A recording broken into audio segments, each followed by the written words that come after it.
Hello, my name is Meyer Den, and I was a member of the Pacific Jewish Center in Venice, California from 1987 to 1997. And during part of those years, we had the zchut of having Rav Simcha Wasserman, Zatzal, visit our community. He made a point of coming for Shabbat every time he visited Los Angeles.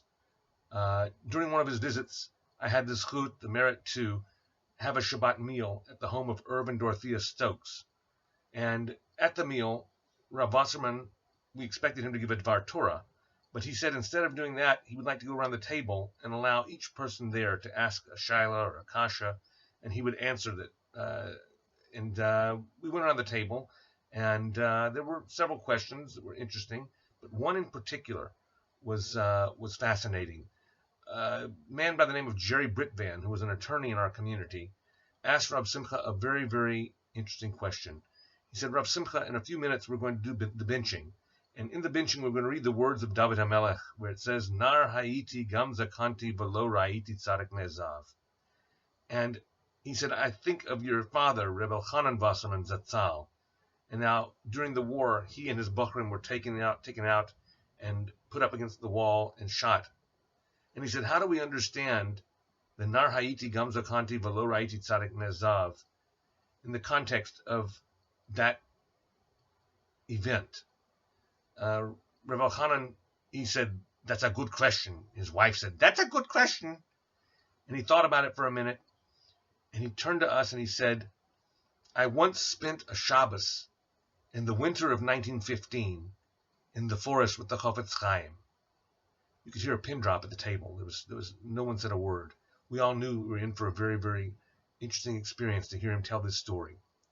He said, as the German army was approaching our town, which was Baranovich, which is where Rav Simcha Wasserman's father was the Rosh Yeshiva there, he said, our yeshiva was located out of the vicinity of the town, and my father had sent all the Bochrim home to be with their families, as a dangerous time was approaching. And you have to ask the question, he said, who were the Germans during World War I? The Germans of World War I were not the Germans of World War II. They were very different. The Germans of World War I were bringing emancipation and freedom to the Jews. But the Germans of World War II, obviously, we know, were Nazis. They were killing Jews. He said, why would we be running away from the Germans of World War I as they approached our village if they were bringing freedoms and emancipation to the Jews? He said it was a very simple reason, because the Germans brought also with them something called compulsory education, which meant they could require what the curriculum was as far as secular studies in the yeshiva. And it was important to the Rosh Yeshiva that they had control over the curriculum without the government interfering. So in that case, it was better that they go to a place like Russia, where even with all the anti-Semitism, the government didn't meddle in with affairs of the yeshiva as far as what they could teach and what they couldn't teach.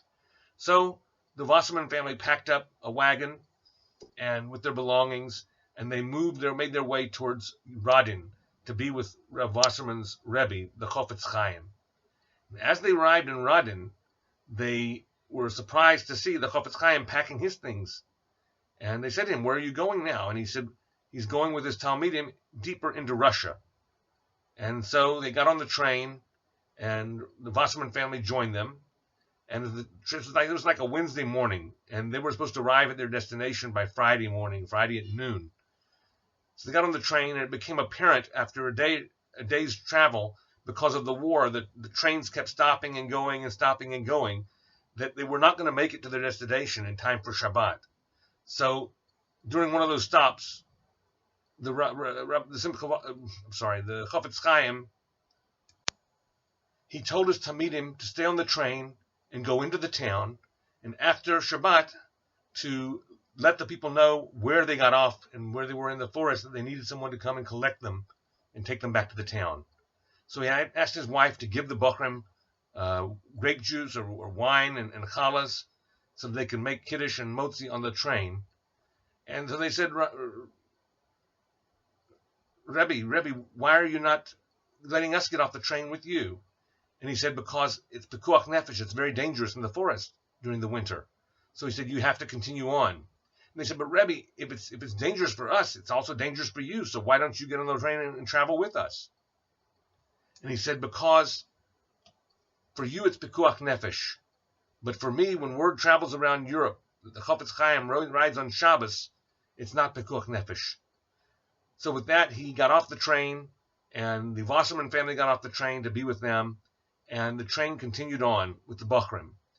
And he and the Wasserman family gathered up some wood and started a fire there, and they bundled up with blankets to keep themselves warm.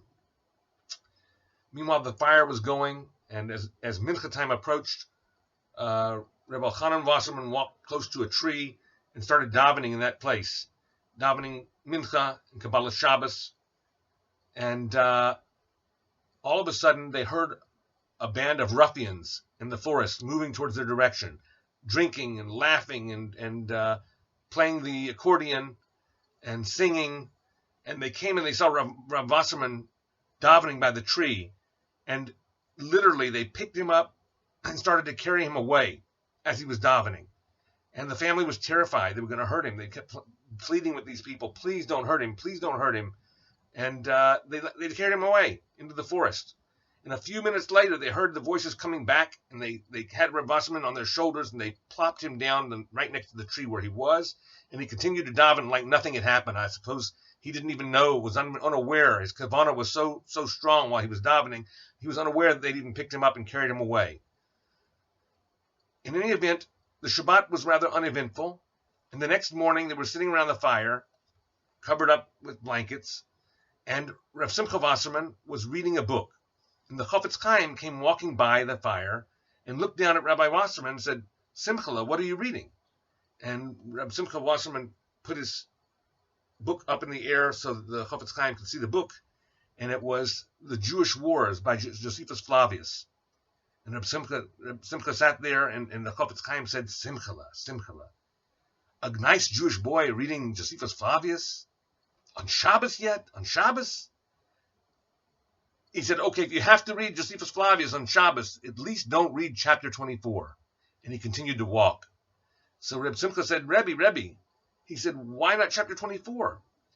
And the Chofetz Chaim turned to him and he said, because chapter 24 is dealing with the Churban Beis HaMikdash.